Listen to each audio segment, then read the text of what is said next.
I have 5,000 lives to beat the B-side of Celeste. Sounds like a lot. From what I know about Chapter 7, I'm gonna need all of them.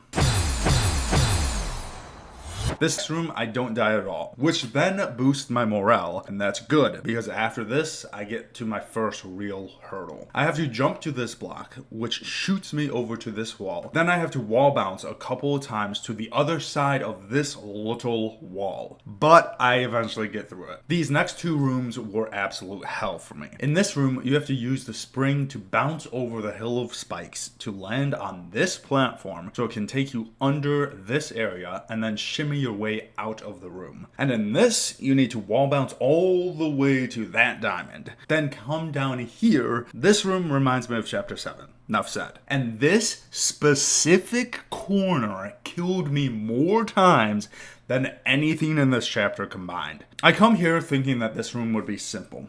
Yeah, no. I have to activate both of these blocks, get off them before they slam to the right, and then on their way back, jump on them and up to safety. This was the last hurdle, and it was all about momentum.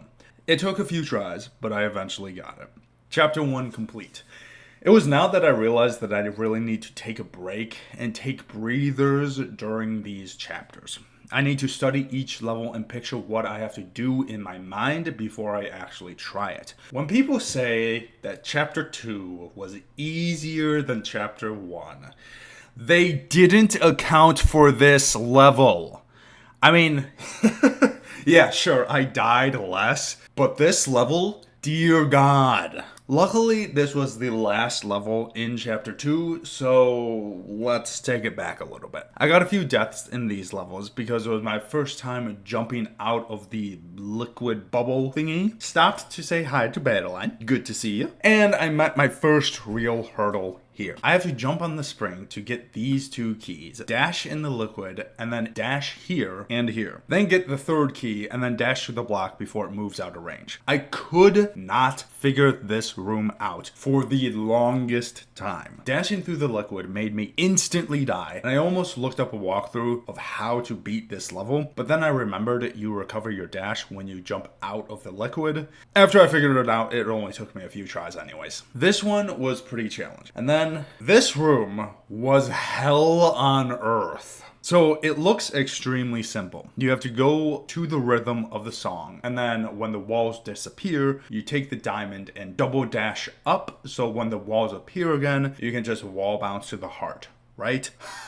Nope. This was extremely frustrating, and I ended up basically just winging it. But I had to beat this not once, but twice. Alright, so I did eventually beat the level, but I spent literally half of my time in Chapter 2 solely on this level. What can I say about Chapter 3, except all of the rooms were hard. So I'm just gonna go over the big main ones: lowering platforms and dust bunnies. Lots of them. Luckily it was very short, so even though I died a trillion times, it wasn't actually that bad. But this next one, I almost quit here just because not only could I not figure it out, I didn't even have enough skill to pull it off once I did figure it out. Eventually, I kinda sorta figured out a pattern that kinda works and just went with it. And then these next rooms were tricky, but nowhere near as hard. Even Oshoro wasn't too bad. I did have more trouble with this room than I thought I would have though, and just like that, I beat the chapter. Moving platforms and spikes are never a good combination for me. It looks simple, but I died here more times than I would care to admit. And then the gimmicks came. Blocks, bubbles, and wind are Chapter 4's main gimmicks here. The next two levels weren't that bad. And then I came across another wall. You have to ride this block up while dodging these spikes. Meanwhile, every second you hang onto the wall, your grip slowly loosens. I tried time and time again, with every once in a while getting closer and closer to the end, only to die at the last second. And then, at this point, we were only halfway done. I got through this room with ease once I figured it out, and then this monster came. You need these 5 keys to move this block over there, so you can jump on it and then get to safety. Luckily,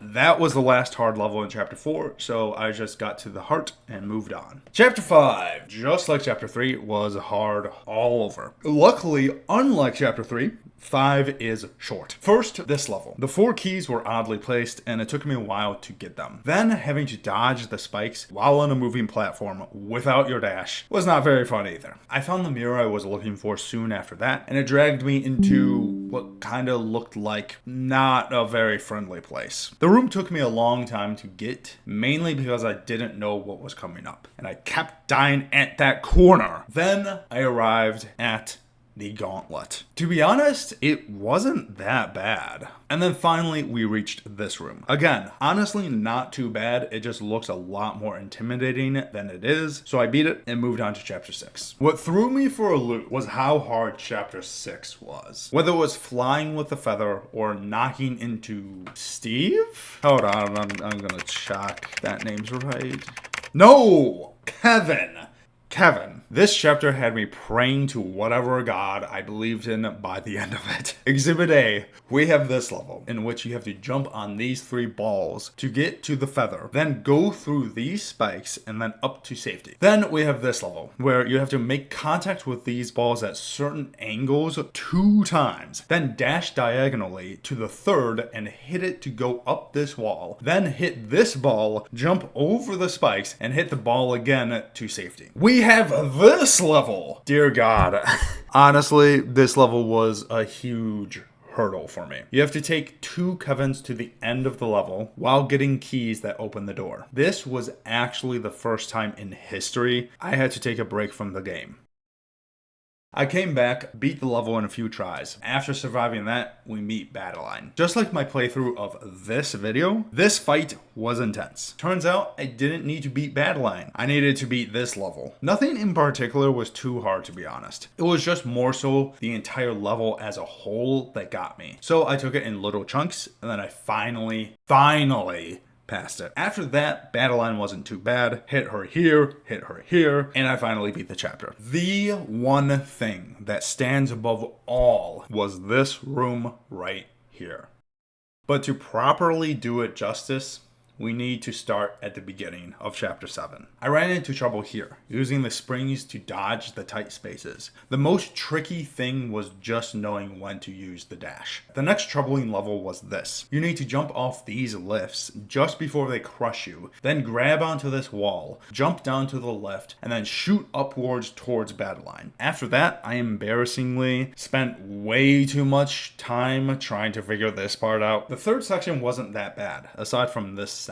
Navigating through these tiny little bubbles was more than a challenge. I reached 10 hours after this specific point. Aside from this room, nothing in section 4 was hard. Honestly, at this point, I was just waiting for the ball to drop. So many of these levels were far too easy for chapter 7. And as if the game was reading my mind, it threw me this level. I have to go through all these spikes while constantly being sprung up into the air. More than anything, this required precise timing. After what was honestly a good 30 minutes of death, I got to the final stage. I had to grab the ledges of these blocks to get to sign 19, and then jump across to 18, failing so many times. Spring myself up to 14, and then dash my way to 13. But if I thought that was bad, nothing could prepare me for what was coming. 9. Let me tell you, the true monster of B-side is 9. At first, this looks very simple. Just jump to the cloud, then dash between these spikes and grab the edges